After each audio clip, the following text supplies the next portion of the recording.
Hi, Matthew with F-Class Convenience Channel. Thank you for joining me. Since upon arriving home from the National Championship and F-Class Championship, I've been slowly putting together a kit to hopefully improve the accuracy of my rifle. One of the things that I learned from talking with some of the competitors at the National Championship and the World F-Class Championship is that they hand-throated or uni-throated their own chamber, meaning that they would provide additional free bore to their cut chamber by using a reamer, and what they would do is, using the reamer, seat the bullet optimally to their liking or desire. I found this subject so intriguing that I did a lot of research online, and there wasn't really much in terms of videos covering it. So this is the first video that I will show you in terms of my experiment on this barreled action here to increase the free bore and to clean up the lands on this barrel. Just a little bit of background on this barrel. This is the rifle that I did take to the National Championship and World F-Class Championship, and over the course of a few months, I had put over 2,000, close to 1,500 rounds in load development and through competition, and it may have taken a toll on the throat of this barrel. One of the things that I noticed that started to happen was there was a lot of pressure signs within the chamber, on my brass as well. Also, I noticed that the free bore really wasn't changing for the life of this barrel since I've had it. In 1,900 rounds, almost 2,000 rounds actually, the throat erosion hasn't really changed much at all, and each barrel will be different based on its metallurgy. However, from day one to the first shot fired to the 2,000th round that this barrel has taken, I've noticed very little throat erosion in terms of having to change my seating depth. So, and I was also noticing that my accuracy and the tightness of the groups started to tail off. So what I learned from some of the competitors is if they notice that their accuracy of the barrel starts tailing off, what they do is they take a throating reamer and recut the lands and just touch it up a little bit. It doesn't really take too much, and how it was explained to me by many of the competitors and what I've read online is that it only takes maybe very lightly, and I mean extremely lightly, one turn or two turns in order to just clean up the lands. And what I'll show you in through some bore scope video is that process taking place. So here are a couple of things that you would require in order to take your barrel apart and also to hand throat. Mind you, keep in mind that this is just an instructional video taking you through my process, so if you plan to do this on your own, it is completely at your discretion. I would not suggest you doing this by yourself. Take it to a gunsmith. However, because I have so many rounds through this barrel, and I was thinking of replacing this barrel, it would be a good experiment for me to undertake. So again, this is purely for instructional purposes. If you do this on your own, please don't blame me if anything goes wrong.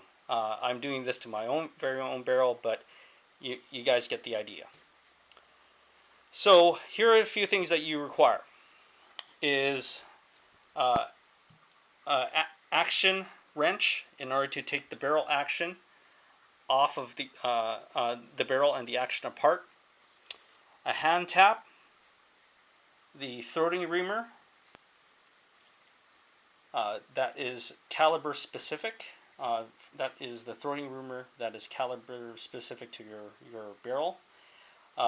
You may require additional bushings to ensure that the additional pilot bushing that perfectly fits the bore and does not provide much wiggle room. I went with a JGS throater because I've heard so many good things about their products, and it is a very, very fine reamer. Another additional thing that you may need, and because I built this kit by myself, I didn't go with the kit that is offered through PTG. I will just post a picture of the PTG kit. It's a completely different setup. The PTG kit has a threaded body to it, which has stop collars, which allows you to control the depth. With this setup here I have in front of me, I have no way of controlling the depth. It is completely and ultimately by feel. And depending on how many turns that you take with this setup, there is no way to determine how far you'll be going down, or how deep you're going down if you're too aggressive with it. My recommendation is to go very slowly and keep continually measuring your chamber in terms of how much you have added in terms of freebore and throated your barrel. Additional item that you will need in order to measure your chamber and your progress of your throating is the OAL gauge with your a modified case that fits your chamber, and the bullet that you're planning to shoot.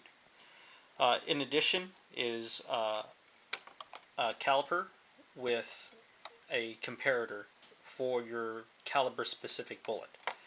So these are two important items that you must have to ensure that you get the desired seating depth for your bullet and your targeted free bore length. There are two more items that you will require. A dark thread cutting oil. This one is Oatly's, which is higher in sulfur content. The other recommended thread cutting oil is Viper Venom, which a lot of gunsmiths use for chambering and throating. The other thing that you would need to reassemble your barrel action, your Panda F-Class action and your barrel, is EP Grade 2 grease. It's recommended by Kelblies on their website in terms of switch barrel projects, and they do not recommend using a metallic anti-seize on their actions. This particular one has anti-wear and anti-seize agents in it, and it's stable at high temperatures. It's tacky to the feel. It is resistant to acids and alkalines, and prevents rust and corrosion with water resistance, and it has good characteristics apparently in cold weather. So just two items. You may want to have additional thread cutting oil, cutting fluid to mix up, but that's probably not necessary. However, I just decided to err on the more cautious side and purchase two and mix the two together in order to get a very smooth thread cut. So I have broken the barrel off of the action, and taking another initial measurement of the existing free bore, and what we hope to do is clean up the lands a little bit more. So I'll start the process. I'll show you guys how I set it up with the sliding bushing and the hand reamer with the tap.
Was it a 1? It was 1 full turn.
Hi, so the final result of the hand throating turned out actually quite well.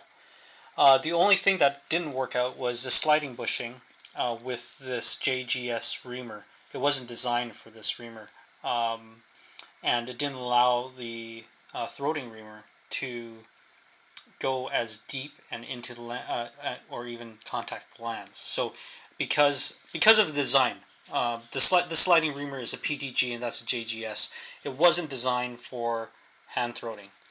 What it happened is it stopped up against the it's the sliding bushing stopped up against the end of the throating reamer here, and what it did was prevented the end from going into the lands. So what I did in the end was remove this, set it on the T-handle, and just use the pilot as the guide. And it actually turned out quite well. They made very even cuts, as you can see. What we did was take it very small steps at a time, taking in the end, what I ended up doing was taking what it added up to was 2 full turns. And it got me to extra 25 thousandths of freebore. So right now, from a freebore of 50 thou, I'm up to a 75 thou freebore. So that's actually pretty good. I'm happy with that. I wasn't going to push it any more than that. I just wanted to clean it up, and from what we can tell from the bore scope, it cut the lands quite well and evenly, there didn't seem to be any kind of run out or oddity to it. So hopefully that improves overall how this rifle will shoot, and the extra freebore will definitely help with the case capacity as well. So what I'm going to have to do next is do another test with the juggernauts and go out and retest a load and make sure that it's up to speed. But what I'm going to be using is my match brass and N150 this time around to see how accurate it is. It looks like I will end up getting the PTG Uni-Throater kit because it will have a stop and the stop threads on it, a stop collar and stop thread, the threads on it to adjust your seating depth, and that will allow you to cleanly cut the threads at a certain depth.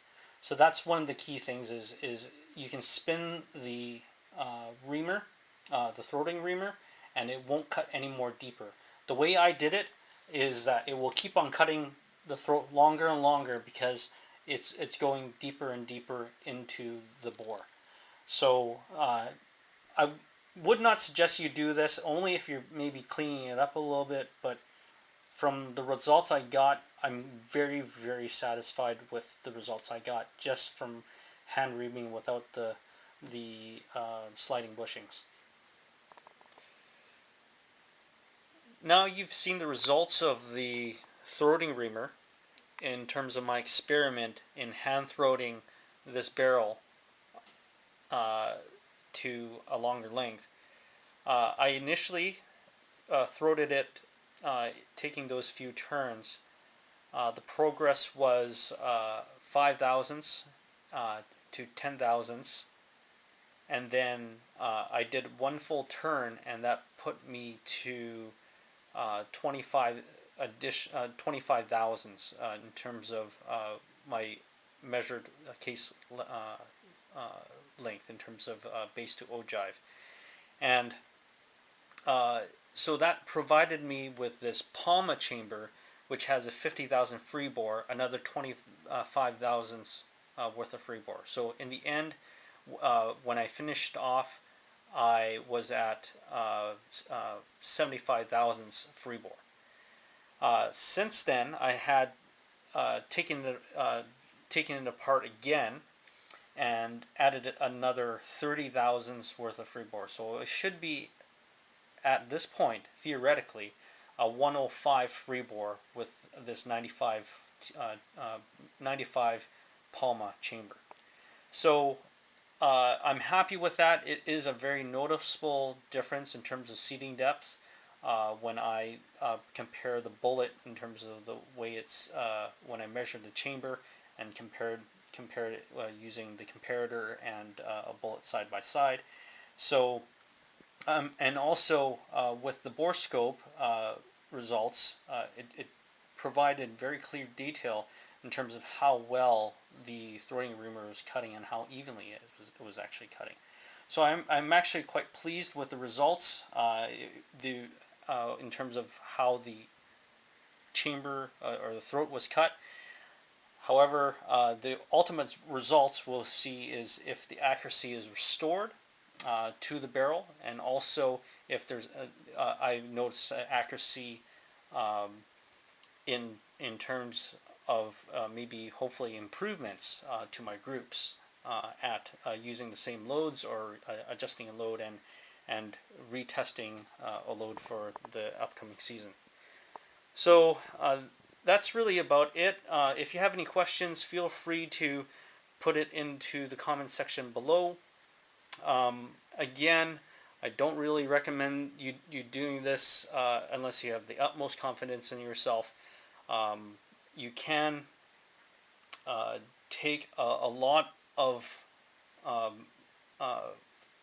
you can take a lot of material out just by taking a few turns. So you have to be very wary and progress very slowly and continually measure.